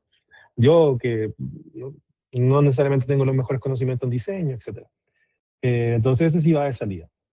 La documentación también va de salida. Escribir la documentación. No que la documentación no exista. De hecho, ahora necesitamos más documentación que antes. ¿Por qué? Porque la documentación es el santo grial de los LLM. Si no hay documentación, hacen lo que se les ocurra. Entonces tenemos que darle el contexto apropiado. Y no todo de una sola vez. Porque ahí como que se atragantan y hacen cosas estúpidas. Hay que pasarle el contexto con una técnica que se llama Progressive Disclosure, para que vayan descubriendo en la medida de que ellos necesitan algunas cosas específicas para poder consumir de forma vertical. Entonces imagínense que ellos tienen un contexto que es muy horizontal, tienen un poquitito de todo, y cada vez que uno le hace una pregunta o empieza a interactuar con los modelos, ellos saben genéricamente, y cuando necesitan irse por ese rabbit hole y irse vertical, seleccionan un documento, generalmente como dice Luis, un markdown, y profundizan. Y con eso tienen más conocimiento. Es como las películas de los 90, 80, cuando alguien como Neo, que se enchufaba una cosa acá y dice, oh, ya sé Kung Fu, ahora sé volar un helicóptero. Más o menos eso es lo que hace un LLM cuando se lee un documento completo. Otra cosa que va de salida es como prototipo en Figma. Ya lo dijimos, pero nunca más vale la pena, no vale la pena recuperarlo o renombrarlo de nuevo. Otra cosa que va de salida son los calendarios llenos de reuniones. A mí no me sirve que un equipo producto tenga 5 reuniones al día, porque yo necesito que el equipo producto produzca, que haga cosas, que haga prototipos, que tenga una franja en donde pueda entrevistar 1, 2, 3 clientes al día, genial. Que participe un sync a la semana, genial. Que tengamos los all hands cada, no sé, depende de la empresa en la que estén, funcionan o semanales o cada 15 o cada mensual, da lo mismo. Pero que las reuniones realmente sean efectivas, que no vayamos a mirarnos a las caras, etcétera, sino que vayamos y salgamos con accionable y digamos, listo, tenemos el contexto, en cuántos minutos más tengo algo producto. ¿Qué otra cosa más va de salida? Es que si no hay prototipo en Figma, entonces el feedback que yo recolecto tampoco es como en 2 semanas más. Ya no me sirven los sprints. Están muertísimos los sprints. Porque el sprint tenía un objetivo. En 2 semanas yo salgo con algo a producción. Y a veces hacíamos una cosa loca que era como hacer un doble stack de sprint. En uno íbamos con Discovery y al final teníamos un producto que era como, sabemos lo que hay que hacer. Y después teníamos lo que salía a producción. Ahora ya no sirve, es como lineal, volvimos un poco al cascada, pero raro. Entonces ahora el feedback sale en cuestión de horas. O sea, imagínate lo siguiente, en la mañana tengo una idea, lo paso por mi agente que está conectado al Design System, en media hora tengo un prototipo, lo itero en media hora más, en una hora estoy listo. Levanto el WhatsApp, el teléfono, me contacto, en fin. Hago lo que sea para tener 2, 3 reuniones de 15 minutos, 20 minutos en la misma mañana y en la tarde ya estoy recolectando feedback y cotejando datos. Entonces, como loco. Cosas que sí tienen que funcionar y tienen que quedarse, es como les decía antes, la documentación. Ya no se escribe documentación, pero necesito que los modelos escriban la documentación. Tener la mayor cantidad de documentación posible. Tengo que tener un sistema de producto que tiene que estar basado en, como decía María, en el roadmap de problemas. O también pueden usar metodologías clásicas como la de Teresa Torres, que el Opportunity Solution Tree funciona maravillosamente ahora. Entonces van teniendo las cosas ahí, se van llenando solo. De hecho, tengo un sistema interno que autopopula el OST en base a un montón de otras cosas que tenemos ahí como sistema interno, como les mencionaba al inicio.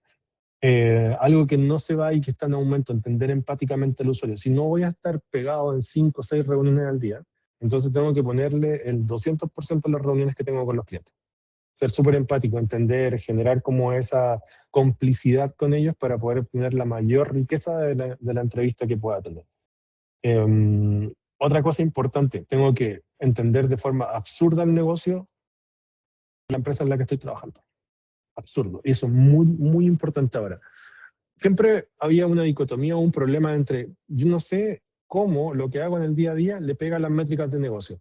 Emarrar, enarrar, todas esas cosas raras, arrar que uno no necesariamente sabe, ¿no? Tienes que saberlas ahora.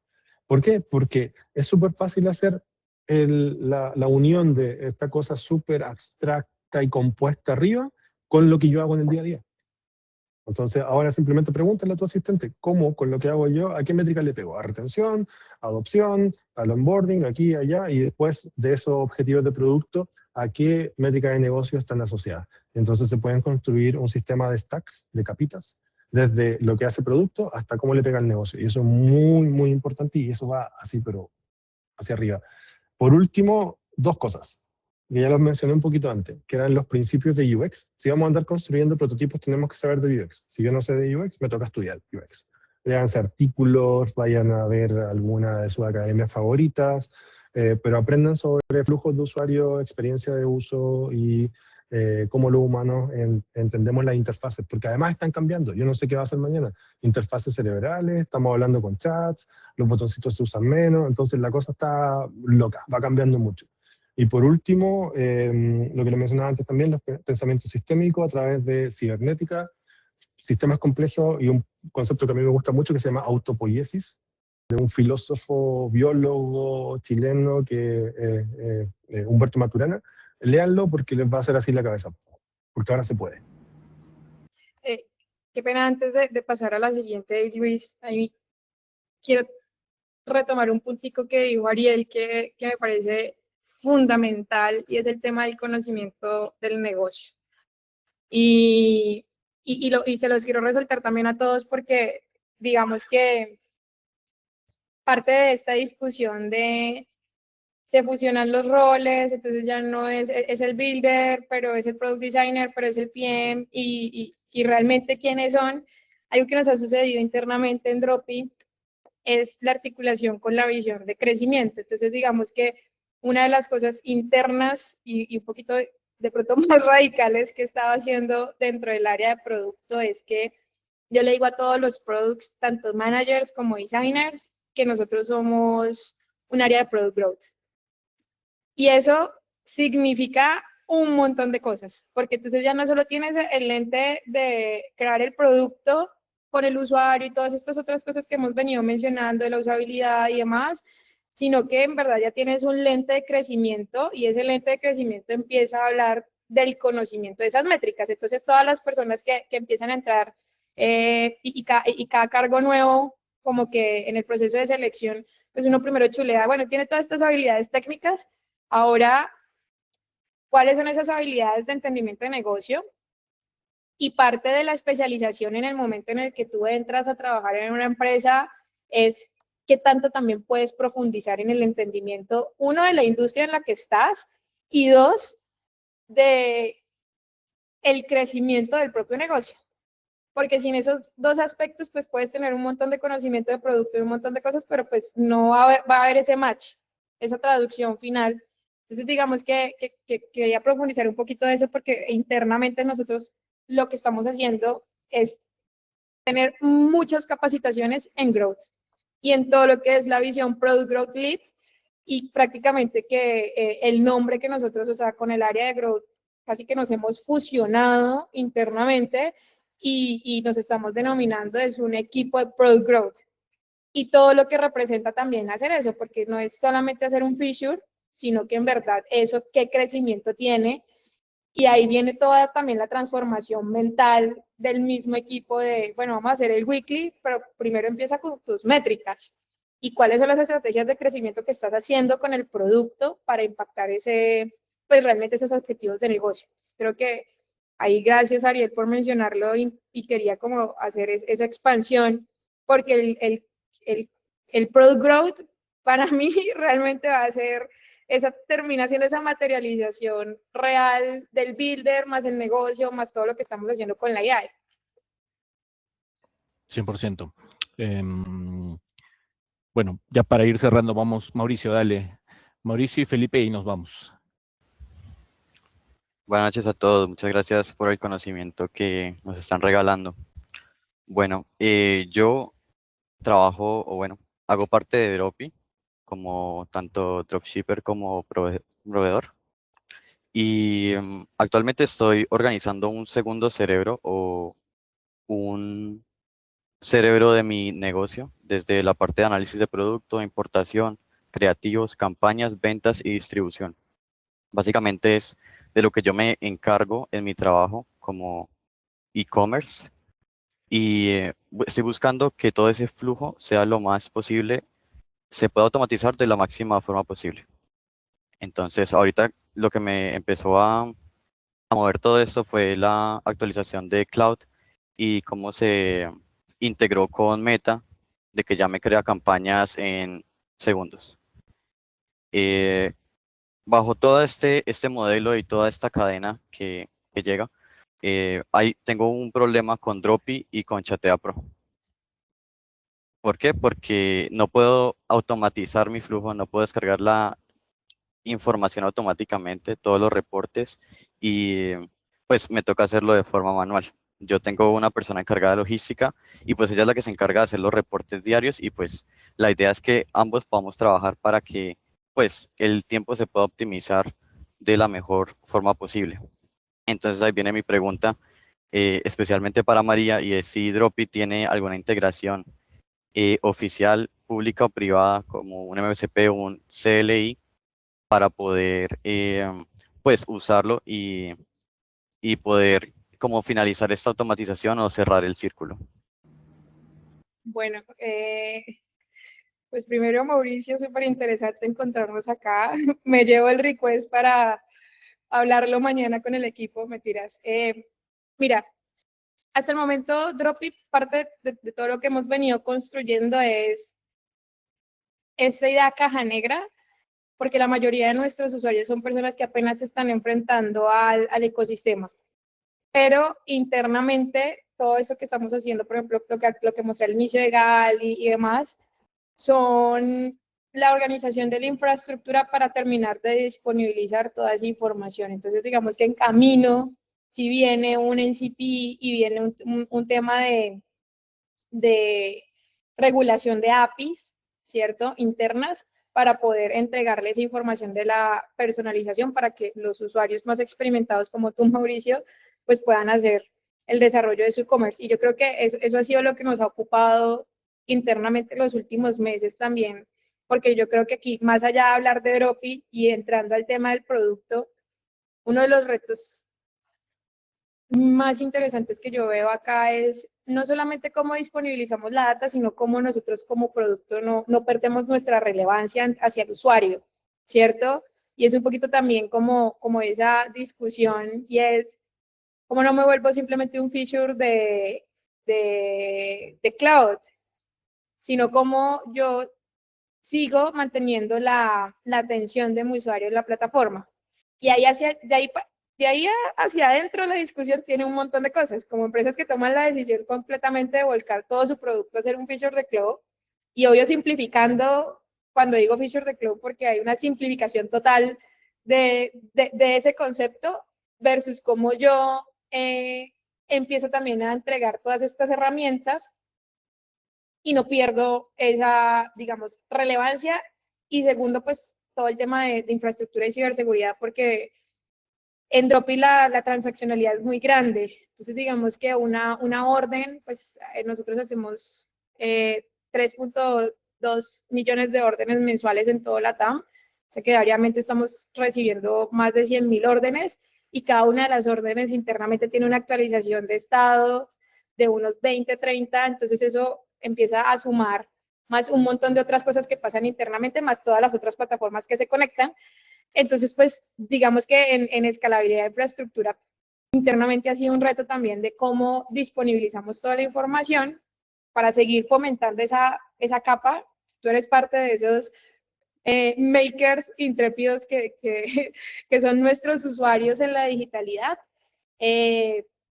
Bueno, ahí estamos. Entonces, sí lo estamos haciendo. Hay un reto pues interno también de transformación para hacerlo, pero viene en camino, porque entendemos que pues hacia eso va, ¿no? Hacia eso, ya yo lo que quiero es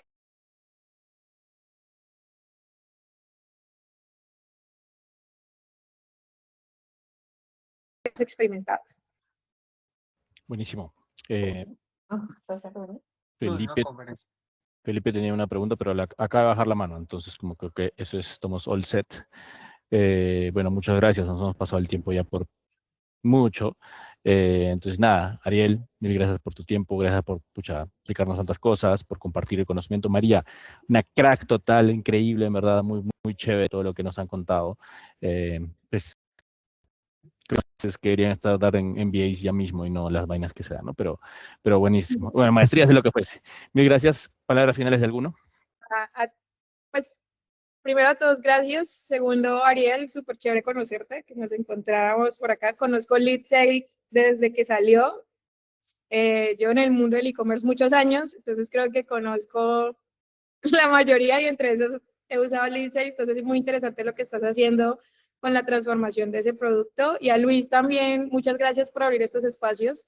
Especialmente creo que en Colombia hace falta seguir como creando una comunidad un poquito más fuerte en términos de, pues en la parte de producto, y creo que estos espacios son muy, muy, muy interesantes pues para compartir, uno, lo que estamos haciendo, y dos, pues divulgar un poquito más ese conocimiento, porque creo que a veces se queda como muy en lo que estamos haciendo los equipos internamente, y hay cosas muy interesantes que podemos compartirles. Sí, perfecto. Oye, gracias Luis por la invitación, y qué bueno conocerte, María, también en esta instancia. Gracias a todos los que se quedaron hasta tarde, estuvo muy divertida la charla.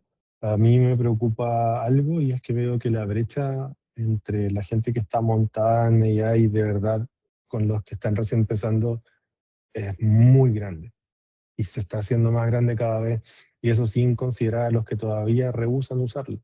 Entonces, creo que estas instancias ayudan un montón para que podamos ir cerrando la brecha un poquito, así que mientras más de esto tengamos, mejor, porque de lo contrario va a haber un montón de gente que va a tener no solo crisis de identidad, sino que también crisis probablemente económicas, si es que no comienzan a acelerar eso, y si se quieren mantener trabajando en la industria tecnológica, que es como el gran desafío. Pero bueno quedar conectados contigo, María, y seguimos hablando, Luis, y ustedes por ahí. Así que De una. Chao, un abrazo, bien, gracias a todos. Gracias chao, chao. Chao, chao. Gracias. Chao. Muchas gracias. Chao, chao.